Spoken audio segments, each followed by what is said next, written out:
എൻ്റെ കൂട്ടുകാരൻ്റെ സിദ്ധാന്തങ്ങളുടെ പ്രായോഗികത എന്നെ ഞെട്ടിച്ചുവെന്ന് പറയാതെ വയ്യ. അദ്ദേഹത്തിൻ്റെ നിരീക്ഷണ പാടവത്തെക്കുറിച്ചുള്ള എൻ്റെ മതിപ്പ് 10 മടങ്ങ് വർദ്ധിച്ചു. എന്നിരുന്നാലും എന്നെ അമ്പരപ്പിക്കാൻ മുൻകൂട്ടി സംഘടിപ്പിച്ച ഒരു നാടകമാണോ അതെന്ന സംശയം എൻ്റെ മനസ്സിൻ്റെ കോണിൽ തങ്ങി നിന്നു. എന്നെ അങ്ങനെ കബളിപ്പിച്ചിട്ട് എന്ത് കിട്ടുവാനാണെന്ന് എത്ര ചിന്തിച്ചിട്ടും മനസ്സിലായില്ല. വീണ്ടും അദ്ദേഹത്തെ നോക്കുമ്പോൾ ആ കുറിപ്പ് അദ്ദേഹം വായിച്ചു കഴിഞ്ഞിരുന്നു. മാനസികമായ ഏകാഗ്രത ആ നയനങ്ങളെ തേജസ്സറ്റതും ശൂന്യവുമാക്കി തീർന്നു. നിങ്ങൾ എങ്ങനെയാണത് മനസ്സിലാക്കിയത്? ഞാൻ ചോദിച്ചു. ഏതു മനസ്സിലാക്കിയത്? ശുണ്ഠിയോട് അദ്ദേഹം ചോദിച്ചു. അയാൾ നാവികസേനയിൽ നിന്ന് പിരിഞ്ഞ സർജനാണെന്ന കാര്യം. നിസാര കാര്യങ്ങൾക്കൊന്നും എനിക്കിപ്പോൾ സമയമില്ല, അദ്ദേഹം ദേഷ്യത്തോടെ പ്രതിവചിച്ചു. പിന്നെ പുഞ്ചിരി തൂവിക്കൊണ്ട് പറഞ്ഞു, എൻ്റെ പരുക്കൻ പെരുമാറ്റം ക്ഷമിക്കുക. നിങ്ങൾ എൻ്റെ വിചാരധാര തകർത്തു, അതുകൊണ്ട് ദോഷമില്ല. ആ മനുഷ്യൻ നാവിക സർജനാണെന്ന വാസ്തവത്തിൽ നിങ്ങൾ മനസ്സിലാക്കിയിരുന്നില്ലേ? ഇല്ല, ഒരിക്കലും മനസ്സിലായിരുന്നില്ല. ഞാൻ വിവരിക്കുന്നതിനേക്കാൾ എളുപ്പത്തിൽ മനസ്സിലാക്കാം. 2 2 4 തെളിയിക്കുവാൻ പറഞ്ഞാൽ ചിലപ്പോൾ വിഷമിച്ചു പോവും. എന്നാൽ അത് സത്യമാണെന്ന് നിങ്ങൾക്കറിയാം. തെരുവിൻ്റെ മറുവശത്ത് വെച്ച് തന്നെ അയാൾ കൈപ്പത്തിയിൽ ഒരു നീല നങ്കൂരം പച്ച കുത്തിയത് ഞാൻ കണ്ടിരുന്നു. അതിന് കടലുമായി ബന്ധമുണ്ട്. അയാൾക്ക് പട്ടാരക്കാരൻ്റെ മട്ടുണ്ട് കാഴ്ചയിൽ. പോരെങ്കിൽ പട്ടാളച്ചിട്ടയുടെ കൃത്യവും. അവിടെ നമുക്ക് നാവികൻ്റെ ലക്ഷണം കാണാം. അയാൾ തണ്ടുകാരനും പത്രാസുകാരനുമാണ്. അയാളുടെ തലയെടുപ്പും ചൂരൽ തൂക്കിയടിയിലും നിങ്ങൾ ശ്രദ്ധിച്ചിരിക്കും. കായിക ശേഷിയുള്ള മധ്യവയസ്കനായ ഒരു മാന്യൻ്റെ ഭാവം ആ മുഖത്ത് കാണാം. ഇവയെല്ലാം ഒത്തു കണ്ടപ്പോൾ അയാളുള്ള സർജൻ്റാണെന്ന് ഞാൻ തീരുമാനിച്ചു. അത്ഭുതം തന്നെ, ഞാൻ പെട്ടെന്ന് പറഞ്ഞു. വെറും സാമാന്യ ബുദ്ധി, ഹോംസ് പറഞ്ഞു. എങ്കിലും എൻ്റെ വിസ്മയവും പ്രശംസയും അദ്ദേഹത്തിന് സന്തുഷ്ടനാക്കിയ പോലെ തോന്നി. ഇപ്പോൾ കുറ്റവാളികളില്ലെന്ന് ഞാൻ അല്പം മുമ്പ് പറഞ്ഞല്ലോ. എനിക്ക് തെറ്റുപറ്റിയെന്ന് തോന്നുന്നു. ഇതൊന്ന് നോക്കൂ. സന്ദേശവാഹകൻ കൊടുത്ത കുറിപ്പ് എൻ്റെ നേരെ നീട്ടി കാണിച്ചു. എന്ത്? ഞാനതിൽ കണ്ണോടിച്ചപ്പോൾ അറിയാതെ ഉറക്കെ പറഞ്ഞുപോയി, ഇത് ഭയങ്കരം തന്നെ.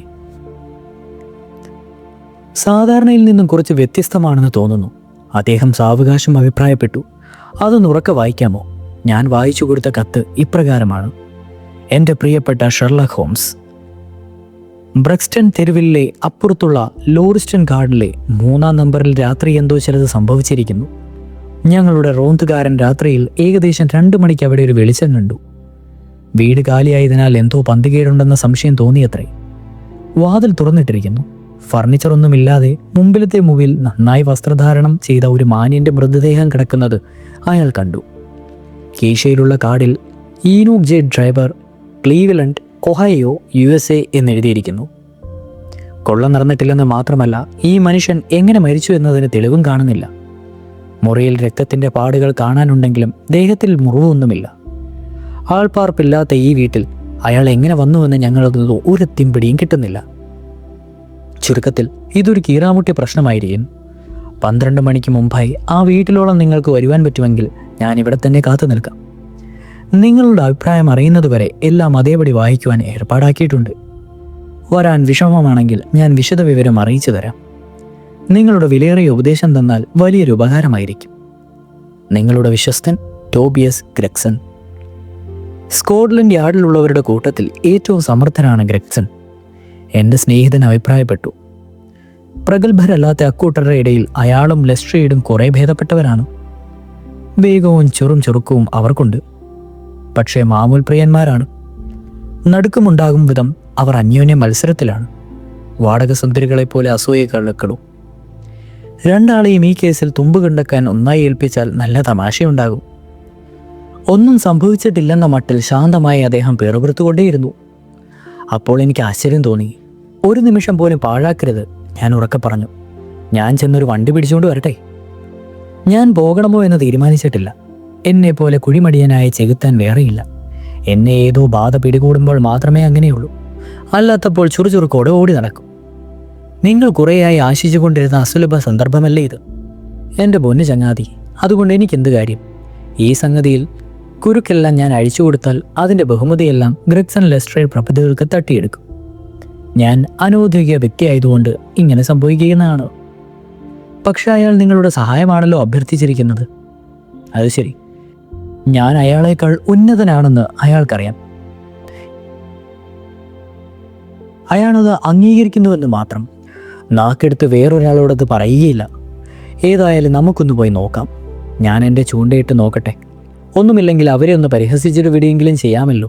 വരൂ, നമുക്ക് പോകാം. അദ്ദേഹം ഓവർകോട്ട് എടുത്തിട്ടു. വിഷാദം കളഞ്ഞ് ഉശിരി വെച്ചവനെ പോലെ ധൃതിയിൽ പുറപ്പെട്ടു. നിങ്ങളുടെ ഹാറ്റ് എടുത്തുള്ളൂ, അദ്ദേഹം പറഞ്ഞു. ഞാൻ വരേണ്ടതുണ്ടോ? ഉണ്ട്. നിങ്ങൾക്ക് കാര്യമായ ജോലിയൊന്നുമില്ലെങ്കിൽ 1 മിനിറ്റിനകം ഞങ്ങൾ ഒരു കുതിരവണ്ടിയിൽ കയറി ബ്രിക്സ്റ്റൺ റോഡിലേക്ക് അതിവേഗം ഓടിച്ചുപോയി. മൂടൽ മഞ്ഞും മഴക്കാറുമുള്ള ഒരു പ്രഭാതമായിരുന്നു അത്. വീടുകൾക്ക് മുകളിൽ ചാരനിറത്തിലുള്ള ആവരണം തങ്ങി നിന്നിരുന്നു. അത് താഴെയുള്ള ചെറുനിറം പൂണ്ട റോഡിൻ്റെ പ്രതിഫലനമാണെന്ന് തോന്നും. എൻ്റെ കൂട്ടുകാരൻ നല്ല ആവേശത്തിലായിരുന്നു. ക്രിമോണ ഫീൽഡിനെക്കുറിച്ചും ചിലയിനം ഫിഡിലുകളുടെ പ്രത്യേകതകളെക്കുറിച്ചും അദ്ദേഹം ചറവറ സംസാരിച്ചു കൊണ്ടിരുന്നു. എന്നെ സംബന്ധിച്ച് പറയുകയാണെങ്കിൽ മുടികെട്ടിയ കാലാവസ്ഥയും ഏർപ്പെട്ട സംഗതിയുടെ വിഷാദാത്മകതയും എൻ്റെ ചേതനയെ തളർത്തിയത് കാരണം മിണ്ടാതിരിക്കാനേ കഴിഞ്ഞുള്ളൂ. കയ്യിൽ വന്നുവിട്ട കാര്യത്തെക്കുറിച്ച് നിങ്ങൾ അധികമൊന്നും ചിന്തിക്കണമെന്നില്ലെന്ന് തോന്നുന്നു. ഹോംസിന്റെ നിരൂപണ ഗാനാലാപം തടസ്സപ്പെടുത്തിക്കൊണ്ട് ഒടുവിൽ ഞാൻ പറഞ്ഞു. ഇതുവരെ വസ്തുതകളൊന്നും അറിഞ്ഞിട്ടില്ല, അദ്ദേഹം പ്രതിവചിച്ചു. തെളിവ് മുഴുവൻ കിട്ടുന്നതിന് മുമ്പ് ഒരു സിദ്ധാന്തത്തെ എത്തിച്ചേരുന്നത് ഭീമബന്ധമാണ്. അത് വിധിയെ പക്ഷപാതരഹിതമായി സ്വാധീനിക്കും. നിങ്ങൾ ഉടനടി വസ്തുതകൾ കിട്ടും. ഞാൻ വിരൽ ചൂണ്ടിക്കാണിച്ചുകൊണ്ട് അഭിപ്രായപ്പെട്ടു. ഇതാണ് ബ്രിക്സ്റ്റൺ റോഡ്. എനിക്ക് തെറ്റുപറ്റിയിട്ടില്ലെങ്കിൽ അതാ ആ കാണുന്നതാണ് വീട്. അതുതന്നെ. വണ്ടിക്കാരാ, നിർത്തൂ. എത്താൻ 100 വാര യോരമുള്ളപ്പോൾ അദ്ദേഹം ഇറങ്ങി നിർബന്ധം പിടിച്ചു. ബാക്കി ദൂരം കാൽനടയായി ചെന്നു. ലോറിസ്റ്റൺ ഗാർഡനിലെ 3-ാം നമ്പർ വീട് കാണുമ്പോൾ തന്നെ ലക്ഷണം കിട്ടതാണെന്ന് തോന്നും. തെരുവിൽ നിന്നും അല്പം ഉള്ളിലേക്ക് മാറി നിൽക്കുന്ന 4 കെട്ടിടങ്ങളിൽ ഒന്നാണത്. 2 എണ്ണത്തിൽ ആൾതാമസമുണ്ട്. 2 എണ്ണം കാലിയാണ്. കാലിയായതിൽ മ്ലാനത പരത്തുന്ന 3 തട്ടുള്ള ജനലുകൾ പുറത്തേക്ക് തള്ളി നിൽക്കുന്നുണ്ട്. അവയുടെ മങ്ങിയ ചില്ലുപാളിയിൽ അവിടവിടെ വാടകയ്ക്ക് കൊടുപ്പാൻ എന്ന് എഴുതി വെച്ചിരിക്കുന്നു. കാട് തിമിരം ബാധിച്ച പോലെ കാണുവാനുമുണ്ട്.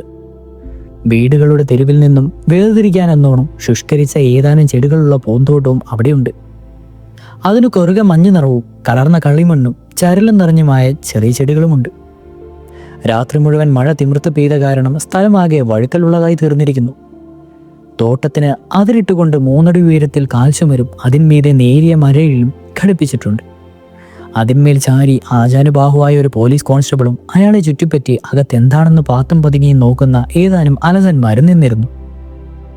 ഷെർലക് ഹോംസ് വന്നപാടെ അകത്ത് കിടന്ന് ആ രഹസ്യം കണ്ടെത്തുന്നതിൽ മുഴുകുമെന്നാണ് ഞാൻ ധരിച്ചത്. അദ്ദേഹത്തിന് അതിനുള്ള ഭാവശേഷിയില്ലെന്ന് പിന്നീട് തോന്നി.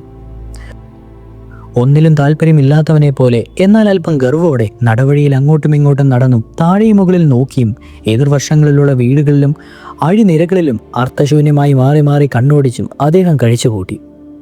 അതിനുശേഷം വഴി അവസാനിക്കുന്ന പുൽത്തകിടിക്കടുത്ത് നിലത്ത് തന്നെ തുറച്ചു നോക്കി അവിടേക്കും നടന്നു ചെന്നു. 2 തവണ അദ്ദേഹം അല്പനേരം നിന്നു. ഒരിക്കൽ പുഞ്ചിരി തൂകി. പിന്നെ സംതൃപ്തിയോട് ആശ്ചര്യം ദ്യോതിപ്പിക്കുന്ന രീതിയിൽ ശബ്ദം പ്രകടിപ്പിച്ചു. നനത്ത കളിമണ്ണിൽ അനേകം കാലടിപ്പാടുകൾ പതിഞ്ഞിരുന്നു.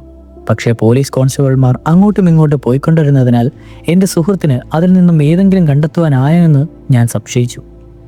എങ്കിലും അസാധാരണ ഗ്രഹണശക്തിയുള്ള അദ്ദേഹം എനിക്ക് കാണുവാൻ കഴിയാത്ത പലതും കണ്ടെത്തിയതിൻ്റെ തെളിവ് എൻ്റെ പക്കലുണ്ടായിരുന്നുവല്ലോ. വീട്ടുപടിക്കലെത്തിയപ്പോൾ ഒരു നോട്ടുപുസ്തകം കയ്യിൽ പിടിച്ച് പൊക്കം കൂടിയ വെളുത്ത മുഖവും ശുഷ്കമായ തലമുടിയുള്ള ഒരുവൻ മുന്നോട്ട് വന്ന് എൻ്റെ സ്നേഹിതൻ്റെ കൈ പിടിച്ച് സ്നേഹത്തോടെ കുലുക്കി ഞങ്ങളെ എതിരേറ്റു. നിങ്ങൾ വന്നത് വളരെ ഉപകാരം, അയാൾ പറഞ്ഞു. എല്ലാം തന്നെ തൊടാതെ വെച്ചിട്ടുണ്ട്. അതൊഴികെ നടവഴിക്കരികെ ചൂണ്ടി എൻ്റെ സ്നേഹിതൻ പറഞ്ഞു. ഒരു കൂട്ടം പോത്തുകളാണ് അതിലെ കടന്നുപോയതെങ്കിൽ ഇത്രയും കുഴപ്പമില്ലായിരുന്നു. ഏതായാലും ഇങ്ങനെ നടക്കുവാൻ അനുവദിക്കുന്നതിന് മുമ്പ് ഗ്രാക്സൺ നിങ്ങൾ സ്വന്തമായി നിഗമനത്തിലെത്തിയിട്ടുണ്ടാകുമെന്നതിൽ സന്ദേഹമില്ല. എനിക്കകത്തു തന്നെ പിടിപ്പത് ജോലി ഉണ്ടായിരുന്നു, ഒഴിഞ്ഞു മാറിക്കൊണ്ട് ആ കുറ്റാന്വേഷകൻ പറഞ്ഞു. എൻ്റെ കൂട്ടുകാരൻ ലെസ്ട്രേഡ് ഇവിടെയുണ്ട്. ഇതൊക്കെ നോക്കുവാൻ അയാളെയാണ് ഏർപ്പെടുത്തിയത്. ഹോംസ് എന്നെ നോക്കി പരിഹാസത്തോടെ പുരികമുയർത്തി. നിങ്ങളെപ്പോലെയും ലെസ്ട്രേഡിനെ പോലെയുമുള്ള 2 വ്യക്തികൾ ഇക്കാര്യത്തിൽ ഏർപ്പെട്ടു കഴിഞ്ഞ സ്ഥിതിക്ക് മറ്റൊരാൾക്ക് എന്തെങ്കിലും പ്രവർത്തിക്കുവാൻ വക കാണുകയില്ല, അദ്ദേഹം പറഞ്ഞു. ഗ്രെക്സൺ സ്വയം സംതൃപ്തനായി കൈകൂട്ടി തിരുമ്മി. ചെയ്യേണ്ടതെല്ലാം ഞങ്ങൾ ചെയ്തിട്ടുണ്ടെന്നാണ് എൻ്റെ വിശ്വാസം, അയാൾ ഉത്തരം പറഞ്ഞു. ഇതൊരു വിചിത്രമായ കേസാണല്ലോ. ഇത്തരം പ്രശ്നങ്ങളിൽ നിങ്ങളെടുക്കുന്ന താല്പര്യം എനിക്കറിയാം. നിങ്ങൾ കുതിരവണ്ടിയിലല്ലല്ലോ ഇങ്ങോട്ട് വന്നത്, ഷെർലക് ഹോംസ് തിരക്കി. അല്ല സാർ. ലെസ്ട്രേഡോ? അല്ല. എന്നാൽ നമുക്ക് പോയി മുറിയൊന്ന് പരിശോധിക്കാം. നിസാര മട്ടിലുള്ള ഈ അഭിപ്രായ പ്രകടനത്തോടെ അദ്ദേഹം വീടിനുള്ളിൽ ധൃതിയിൽ പ്രവേശിച്ചു. അമ്പരപ്പോടെ ഗ്രെക്സൺ പിന്നാലെ ചെന്നു. വെറും മരപ്പലകയിട്ട പൊടി നിറഞ്ഞ ഒരു ചെറിയ ഇടനാഴി അടുക്കളയിലേക്കും ഓഫീസ് മുറിയിലേക്കും കടക്കുവാനുള്ളതാണ്. അതിൽ നിന്ന് ഇടത്തോട്ടും വലത്തോട്ടും പോകുവാൻ 2 വാതിലുകളുണ്ട്. അതിലൊന്ന് ആഴ്ചകളോളം പൂട്ടിയിട്ടതായി കാണപ്പെട്ടു. മറ്റേത് നിഗൂഢ സംഭവം നടന്ന ഭക്ഷണമുറിയിലേക്കുള്ള കവാടമാണ്. ഹോംസ് അതിനകത്തേക്ക് നടന്നു. മരണഹൃദയത്തിലുണ്ടാകുന്ന നിസ്സഹായ ബോധത്തോടെ ഞാൻ അദ്ദേഹത്തെ പിന്തുടർന്ന് ചെന്നു. ചതുരാകൃതിയിലുള്ള വിശാലമായ മുറിയാണത്. ഗൃഹോപകരണങ്ങളിലൊന്നുമില്ലാത്തതിനാൽ കൂടുതൽ വിസ്താരം തോന്നിച്ചിരുന്നു. പ്രാകൃതമായി തിളങ്ങുന്ന വർണ്ണക്കടലാസ് ചുമരിലൊട്ടിച്ചിട്ടുണ്ട്. അവിടെ ഇവിടെ പൂ ബാധിച്ചിരുന്ന അത് തലങ്ങും വിലങ്ങും കയറിപ്പൊളിഞ്ഞ് ഉള്ളിൽ തേച്ച മഞ്ഞ കുമ്മായക്കൂട്ട് വെളുതു കാണിച്ചു. വാതിലിന് അഭിമുഖമായി കൃതിമാർമ്മ ബിബിൾ കൊണ്ടുണ്ടാക്കിയ മേൽത്തട്ടത്തിലുള്ള ഭംഗിയേറിയ ഒരു തീക്കൂട് സ്ഥാപിച്ചിരുന്നു. ഇതിൻ്റെ ഒരു കോണിൽ കത്തിയുരുകിയ ഒരു ചുവന്ന മെഴുകുതിരിയുടെ കക്ഷണം പറ്റിപ്പിടിച്ചിരുന്നു. ആകെയുള്ള ഒരു ജനൽ വൃത്തിഹീനവും അതിലൂടെ വന്ന വെളിച്ചം അരണ്ടതുമായിരുന്നു. അതകത്തുള്ള വസ്തുക്കൾക്ക് ചാരനിറം പകർന്നു. ആ മുറിയിലാകെ പറ്റിപ്പിടിച്ച കട്ടിയുടെ പൊടിപടലം അത് പെരുപ്പിച്ച് കാട്ടി. ഈ വസ്തുതകളെല്ലാം ഞാൻ നിരീക്ഷിച്ചത് പിന്നീടാണ്. ആദ്യം എൻ്റെ ശ്രദ്ധ പതിഞ്ഞത് കാഴ്ചശക്തി ഇല്ലാത്ത കണ്ണുകൾ തുറന്നുവെച്ച ലക്ഷ്യമില്ലാത്ത മച്ചിൽ തുറിച്ച് നോക്കിയ ഒറ്റയ്ക്ക് കിടക്കുന്ന ഭയാനകവും ചലനരഹിതവുമായ മൃതദേഹമാണ്. ഒത്തവണ്ണവും വിരിഞ്ഞ മാറിടവും കറുത്തു ചുരുണ്ട മുടിയും ചെറിയ മുറ്റിയ താടിയുമുള്ള 43-44 വയസ്സുകാരനായ ഒരു പുരുഷനായിരുന്നു അത്. നീളം കൂടിയ തടിച്ച കോട്ടും അതിനിടയിൽ ഒരു വേസ്റ്റ് കോട്ടും ഇളം നിറത്തിലുള്ള ട്രൗസറും പരിഷ്കൃത രീതിയിലുള്ള കോളറും കൈയുമുള്ള കുപ്പായവുമാണ് അയാൾ ധരിച്ചിരുന്നത്. നല്ലവണ്ണം തുടിച്ച് മിനുക്കിയ ഉയരം കൂടിയ ഒരു ഹാറ്റ് അയാളുടെ അടുത്തുണ്ടായിരുന്നു. മരണഘോഷ്ടികൾ അതിഭയങ്കരമായിരുന്നുവെന്ന് തോന്നിക്കുമാറ് പാദങ്ങൾ കെട്ടുവിണഞ്ഞിരുന്നു. ആ പരുക്കൻ മുഖത്ത് ഭീകരത നിഴലിച്ചിരുന്നു. മറ്റൊരാളും കണ്ടിട്ടില്ലാത്ത വിദ്വാഭാവമാണ് അയാൾ കണ്ടത്. കാഴ്ചയിൽ ഭീമത്സവും ഭീകരവുമായി വളഞ്ഞുകൂടിയ ശരീരത്തിൽ കുറിയ നെറ്റിത്തടവും പരിക്കൻ മൂക്കും മുന്നോട്ടുന്തി നിൽക്കുന്ന താടിയെല്ലാം ചേർന്ന് ഒരു മനുഷ്യക്കുരങ്ങിൻ്റെ പ്രതീതിയാണ് ഉണ്ടായത്. പല വിധത്തിലുള്ള മരണവും താൻ നേരിൽ കണ്ടിട്ടുണ്ട്. പക്ഷേ ലണ്ടൻ നഗരത്തിൻ്റെ പ്രാന്തപ്രദേശത്തെ പ്രധാന വീതിക്കടുത്ത് ആ ഇരുണ്ട പീഡിപ്പെടുത്തുന്ന പാർപ്പിടത്തിൽ കണ്ടത്ര ഭയാനകമായ കാഴ്ച ഞാൻ മറ്റൊരിടത്തും കണ്ടിട്ടില്ല. എല്ലിച്ച് തുരപ്പനെ പോലെയുള്ള ലെസ്ട്രീഡ് വാതിൽക്കൽ നിൽക്കുന്നുണ്ടായിരുന്നു. എൻ്റെ കൂട്ടുകാരനെയും എന്നെയും അയാൾ അഭിവാദ്യം ചെയ്തു. ഈ കേസ് വലിയ ഒച്ചപ്പാടുണ്ടാക്കും, അയാൾ അഭിപ്രായപ്പെട്ടു. ഞാൻ കണ്ടിട്ടുള്ള എല്ലാത്തിനെയും ഇത് കടത്തിവിട്ടിയിരിക്കുന്നു. എൻ്റെ പരിചയം കുറച്ചൊന്നുമല്ലെന്ന് അറിയാമല്ലോ. ഒരു സൂചനയും കിട്ടിയിട്ടില്ലേ? ഗ്രെക്സൺ ചോദിച്ചു. ഒന്നും തന്നെയില്ല, ലെസ്ട്രേഡ് മൊഴിഞ്ഞു. ഷെർലക് ഹോംസ് ശവശരീരത്തെ സമീപിച്ചു. അതിനടുത്ത് മുട്ടുകുത്തി സസൂക്ഷ്മം നിരീക്ഷിച്ചു. മുറിവുകളൊന്നുമില്ലെന്ന് ഉറപ്പല്ലേ? ചുറ്റുപാടും തെറിച്ച അനേകം രക്തക്കുള്ളികളും പാടുകളും ചൂണ്ടിക്കാണിച്ചിട്ട് അദ്ദേഹം ചോദിച്ചു. ഉറപ്പാണ്. 2 കുറ്റാന്വേഷകരും ഒപ്പം പ്രതിവചിച്ചു. അപ്പോൾ ഈ ചോര മറ്റാരുടേതായിരിക്കും? ഇതൊരു കൊലപാതകമാണെങ്കിൽ മിക്കവാറും കൊലപാതകയുടേതാണ്. ഇതെന്നെ ഓർമ്മിപ്പിക്കുന്നത് 34-ൽ ഉത്രംബയിൽ വെച്ചുണ്ടായ വാൻ ജാൻസൺ എന്നയാളുടെ മരണവുമായി ബന്ധപ്പെട്ട സാഹചര്യങ്ങളാണ്. ഗ്രെക്സൺ, നിങ്ങൾ ആ കേസ് ഓർക്കുന്നുണ്ടോ? ഇല്ല സാർ, അത് പഠിക്കണം. തീർച്ചയായും നിങ്ങൾക്കത് ആവശ്യമായി വരും. സൂര്യന് താഴെ പുതുതായി ഒന്നുമില്ല. മുമ്പ് സംഭവിച്ചതിൻ്റെ ആവർത്തനമേ ഉള്ളൂ. സംസാരിക്കുമ്പോൾ തന്നെ അദ്ദേഹത്തിൻ്റെ ലോലമായ വിരലുകൾ അവിടെയും ഇവിടെയും തൊടുകയും അമർത്തുകയും കുടുക്കിക്കിഴിയുകയും പരിശോധനിക്കുകയും ചെയ്യുന്ന തിരക്കിലായിരുന്നു. ഞാൻ മുമ്പ് അഭിപ്രായപ്പെട്ടതുപോലെ വിദൂരതയിൽ എവിടെയോ പരതിരുന്ന ഭരമമായിരുന്നു ആ കണ്ണുകളിൽ. വളരെ വേഗത്തിൽ പരിശോധന നടത്തിയതിനാൽ അതിസൂക്ഷ്മമായ പഠനമാണെന്ന് ആരും കരുതുകയില്ല. ഒടുവിൽ മരിച്ച ആളുടെ വായമണത്ത് നോക്കുകയും പിന്നീട് ബൂട്ട്സിൻ്റെ അടിവശം നോക്കുകയും ചെയ്തു. ഇയാളെ കിടന്നെടുത്ത് തന്നെ അനങ്ങിയിട്ടില്ലല്ലോ? അദ്ദേഹം ചോദിച്ചു. ഞങ്ങളുടെ പരിശോധനയ്ക്ക് ആവശ്യമായത്ര അനക്കിയിട്ടുണ്ട്. നിങ്ങൾ ശവം മോർച്ചറിയിലേക്ക് നീക്കാം, അദ്ദേഹം പറഞ്ഞു. കൂടുതലായൊന്നും അറിയുവാനില്ല. ഗ്രെക്സൺ ഒരു മഞ്ചലും അതെടുക്കുവാൻ 4 പേരെയും ഏർപ്പാടാക്കിയിരുന്നു. അവർ ഉടനെ മുറിയിൽ പ്രവേശിച്ചു. ആ അജ്ഞാത മനുഷ്യനെ പൊക്കി പുറത്തേക്കെടുത്തു. പൊക്കുമ്പോൾ ഒരു മോതിരം ആ ദേഹത്തിൽ നിന്നും തെറിച്ച് നിലത്തൂടെ ഉരുണ്ടുപോയിരുന്നു. ലെസ്ട്രേഡ് അത് കുനിഞ്ഞെടുത്ത് വിസ്മയഭരിതനായി ഉറ്റുനോക്കി. ഒരു സ്ത്രീ ഇവിടെ ഉണ്ടായിരുന്നിരിക്കണം, അയാൾ ഉച്ചത്തിൽ പറഞ്ഞു. ഇതൊരു സ്ത്രീയുടെ വിവാഹമോതിരമാണ്. ഉള്ളം കൈയിൽ അത് വെച്ച് നീട്ടി കാണിച്ചുകൊണ്ട് അയാൾ അങ്ങനെ പറഞ്ഞത്. ഞങ്ങളെല്ലാം അയാളുടെ അടുത്തേക്ക് നീങ്ങിച്ചെന്ന് അതിലേക്ക് കണ്ണുപിടിച്ചു. ആ സ്വച്ഛമായ സ്വർണ്ണവളയം ഒരു നവവധുവിൻ്റെ വിരവിൽ അലങ്കരിച്ചതാണെന്നെങ്കിൽ സംശയമില്ല. ഇത് പ്രശ്നം കൂടുതൽ സങ്കീർണമാക്കുന്നു, ഗ്രെക്സൺ പറഞ്ഞു. നേരത്തെ തന്നെ ഇത് വേണ്ടത്ര കുഴഞ്ഞതാണെന്ന് എന്നെ പടച്ചവനറിയാം. പ്രശ്നത്തെ ഇത് കൂടുതൽ ലഘൂകരിക്കുകയാണല്ലോ നിങ്ങൾ കരുതുന്നത്? ഹോംസ് ചോദിച്ചു. അതിൽ തുറച്ചു നോക്കിക്കൊണ്ട് ഒന്നും മനസ്സിലാക്കാൻ പോകുന്നില്ല, അയാളുടെ കീശയിൽ വേറെ എന്തെങ്കിലും കണ്ടിരുന്നോ? ഒക്കെ ഇവിടെയുണ്ട്. കോണിപ്പടിയുടെ താഴത്തെ പടിയിൽ കിടക്കുന്ന ഏതാനും സാധനങ്ങൾ ചൂണ്ടി ഗ്രെക്സൺ പറഞ്ഞു. 97,163 എന്ന നമ്പറിലുള്ള ലണ്ടനിലെ ബറോഡ് നിർമ്മിച്ച സ്വർണം കൊണ്ടുള്ള വാച്ച്, ഘനമുള്ളതും കട്ടി കൂടിയതുമായ സ്വർണത്തിൻ്റെ ആൽബർട്ട് ചെയിൻ, മോസൻ മുദ്രാങ്കിതമായി ഒരു മോതിരം, വലിയ പട്ടിയുടെ തലയുള്ളതും കണ്ണുകളുടെ സ്ഥാനത്ത് മാണിക്യം പതിച്ചതുമായ ഒരു സ്വർണ്ണപ്പിൻ, റഷ്യൻ തോലുകൊണ്ടുണ്ടാക്കിയ കാർഡ് വയ്ക്കുന്ന ഒരു ഉറ, അതിൽ ക്ലീവ്ലൻഡിലെ ഇനോക് ജെ ഡ്രബർ എന്ന കാർഡ്, അതിന് തുല്യമായി EJD എന്ന് തുന്നിപ്പിടിപ്പിച്ചിരുന്ന ഒരു തുണിക്കഷ്ണം. പണസഞ്ചിയിലൊന്നുമില്ല. എന്നാൽ 7 പവനും 13 ഷില്ലിങ്ങും വരുന്ന സംഖ്യ ചില്ലറയായിട്ടുണ്ടായിരുന്നു. മുൻപേജിൽ ജോസഫ് സ്റ്റാൻജർസൺ എന്നെഴുതിയ ബാക്കോച്ചിയാവിൻ്റെ ഡെക്കാമറൻ എന്ന ഗ്രന്ഥത്തിൻ്റെ ഒരു കീശപ്പതിപ്പും 2 കത്തുകളുമുണ്ട്. ഒന്ന് EJ ഡ്രബർ എന്ന വിലാസം എഴുതിയതും മറ്റൊന്ന് ജോസഫ് സ്റ്റാൻജർസർ എന്ന പേരിലുള്ളതും. ഏതു മേൽവിലാസത്തിൽ? അമേരിക്കൻ എക്സ്ചേഞ്ച് സ്ട്രാൻഡ് വിലാസക്കാരൻ വന്നു വാങ്ങുന്നത് വരെ സൂക്ഷിക്കുവാൻ നിർദ്ദേശിച്ചുകൊണ്ടുള്ളത്. അതും 2 ഗിയോൺ എന്ന ആവിക്കപ്പൽ കമ്പനിയിൽ നിന്നാണ് അയച്ചത്.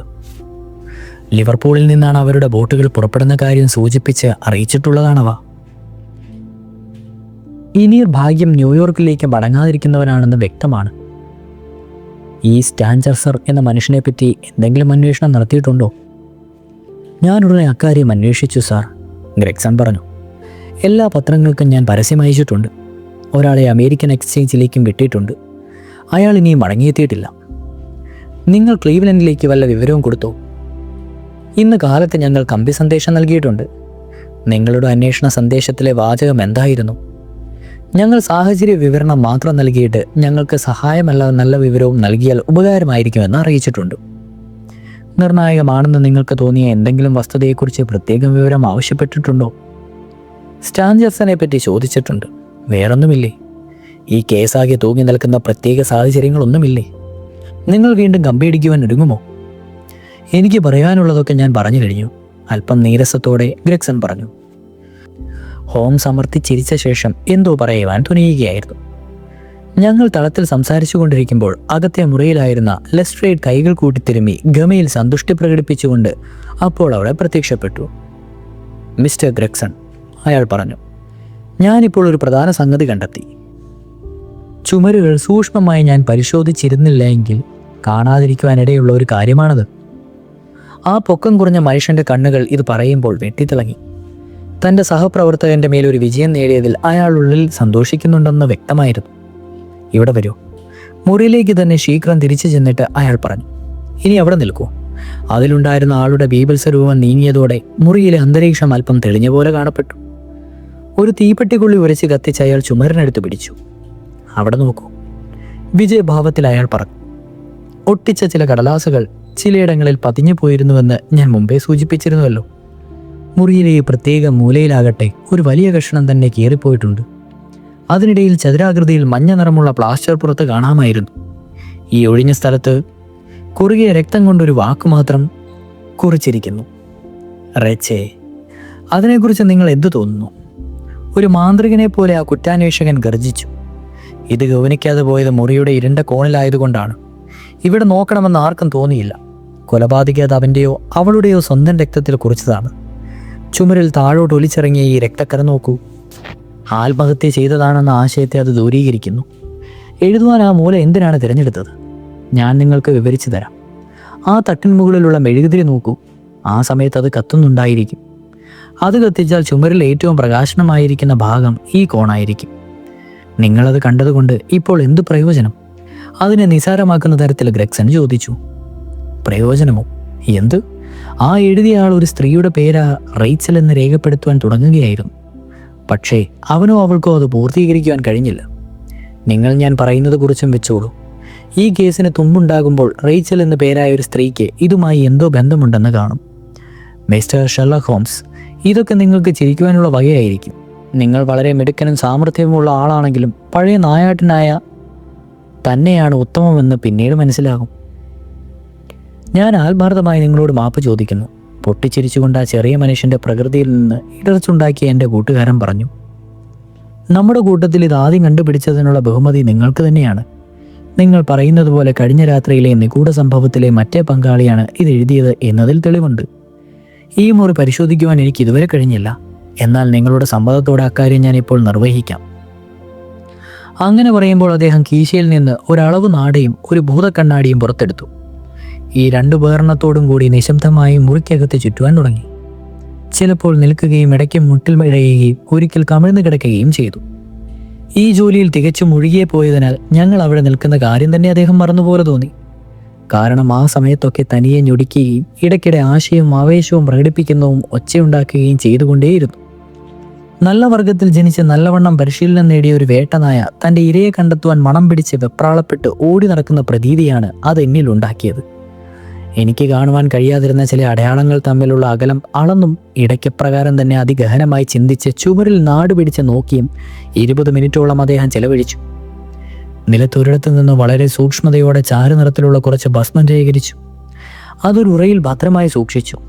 ഒടുവിൽ ഭൂതക്കണ്ണടി ഉപയോഗിച്ച് ചുമരിൽ എഴുതിയ വാക്കിലെ ഓരോ അക്ഷരവും അതിസൂക്ഷ്മമായി പരിശോധിച്ചു. ഇത് കഴിഞ്ഞപ്പോൾ അദ്ദേഹം സംതൃപ്തനായ നാടയും കണ്ണാടിയും കീശയിലിട്ടു.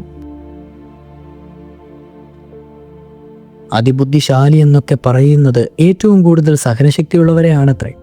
ഒരു പുഞ്ചിരിയോടെ അദ്ദേഹം പറഞ്ഞു. അത് വളരെ മോശമായൊരു നിർവചനമാണ്. എങ്കിലും കുറ്റാന്വേഷണ ജോലിക്ക് അത് തികച്ചും യോജിക്കും. തങ്ങളുടെ പ്രവർത്തന കൗതുകയെ കൂട്ടുകാരൻ്റെ ഈ കളികളെല്ലാം വർദ്ധിച്ച ജിജ്ഞാസയോടും അല്പം അവജ്ഞയോടും കൂടിയാണ് ഗ്രെഗ്സണും ലെസ്ട്രേഡും വീക്ഷിച്ചത്. ഷെർലക് ഹോംസിന്റെ ഓരോ ചെറിയ പ്രവൃത്തിയും ഏതോ നിശ്ചിതവും പ്രായോഗികവുമായ ലക്ഷ്യത്തിലേക്ക് നയിക്കുന്നതാണെന്ന് ഞാൻ മനസ്സിലാക്കി തുടങ്ങിയെങ്കിലും അവർക്കത് ബോധ്യപ്പെട്ടില്ലെന്ന് വ്യക്തമായിരുന്നു. ഇതുകൊണ്ട് എന്താണ് നിങ്ങൾ ഉദ്ദേശിക്കുന്നത്? അവർ രണ്ടുപേരും ഒപ്പം ചോദിച്ചു. നിങ്ങളെ ഈ കേസിൽ ഞാൻ സഹായിക്കുകയാണെന്ന് വെച്ചാൽ അത് നിങ്ങൾക്ക് ലഭിക്കാവുന്ന ബഹുമതി നഷ്ടപ്പെടുത്തിയേക്കും. എൻ്റെ സുഹൃത്ത് അഭിപ്രായപ്പെട്ടു. നിങ്ങൾ കാര്യങ്ങൾ നല്ല വിധത്തിൽ ചെയ്തുകൊണ്ടിരിക്കുന്നതിനാൽ അതിൽ വേറെ ആരെങ്കിലും ഇടപെടുന്നത് ശരിയല്ല. ഇത് പറയുമ്പോൾ അതിൽ മുഴുകെ നിന്നാസ്തുതി ധ്വനിക്കുന്നുണ്ടായിരുന്നു. അദ്ദേഹം തുടർന്നു. നിങ്ങളുടെ അന്വേഷണം എങ്ങനെ പുരോഗമിക്കുന്നുവെന്ന് എന്നെ അറിയിച്ചാൽ എന്നെക്കൊണ്ട് കഴിയുന്ന സഹായം ചെയ്യുവാൻ എനിക്ക് സന്തോഷമേ ഉള്ളൂ. അതിനിടയിൽ ശവമാദ്യം കണ്ട പോലീസുകാരനുമായി സംസാരിക്കുവാൻ എനിക്ക് ആഗ്രഹമുണ്ട്. അയാളുടെ പേരും വിലാസവും എനിക്ക് തരാമോ? ലെസ്ട്രേഡ് തൻ്റെ നോട്ട്ബുക്കിൽ കണ്ണോടിച്ചു. ജോൺ റാൻസ്, അയാൾ പറഞ്ഞു. അയാൾക്കിപ്പോൾ ഒഴിവാണ്. അതിനാൽ 46 ഓട്ട്ലി കോട്ട്, കെനിങ്ടൺ പാർക്ക് ഗേറ്റ് എന്ന വിലാസത്തിൽ അയാളുണ്ടാകും. ഹോംസ് ആ വിലാസം കുറിച്ചെടുത്തു. വരൂ ഡോക്ടർ, അദ്ദേഹം പറഞ്ഞു. നമുക്ക് പോയി അയാളെ കണ്ടുപിടിക്കാം. ഈ കേസിൽ നിങ്ങൾക്ക് സഹായകമാകുമെന്ന ഒരു കാര്യം പറയാം. അദ്ദേഹം ആ 2 കുറ്റാന്വേഷണ വിദഗ്ധന്മാരുടെ നേരെ തിരിഞ്ഞുകൊണ്ട് തുടർന്നു. കൊലപാതകം തന്നെയാണ് നടന്നിട്ടുള്ളത്. കൊലപാതകയാകട്ടെ ഒരു പുരുഷനുമാണ്. അയാൾ 6 അടിയിലധികം ഉയരമുള്ള ഒരു യുവാവായിരിക്കാം. ഉയരത്തിനനുസൃതമല്ലാതെ കുറിയ കാലുകളുള്ള അയാൾ മുൻവശം ചതുരാകൃതിയിലുള്ള ഒരു പരിക്കൻ ബൂട്ട്സാണ് ധരിച്ചിരുന്നത്. ചുരുട്ടാണ് അയാൾ പുകച്ചുകൊണ്ടിരുന്നത്. അയാൾ തൻ്റെ ഇരയോടൊപ്പം 4 ചക്രമുള്ള ഒറ്റക്കുതിരയെ പൂട്ടിയ വണ്ടിയിലാണ് വന്നത്.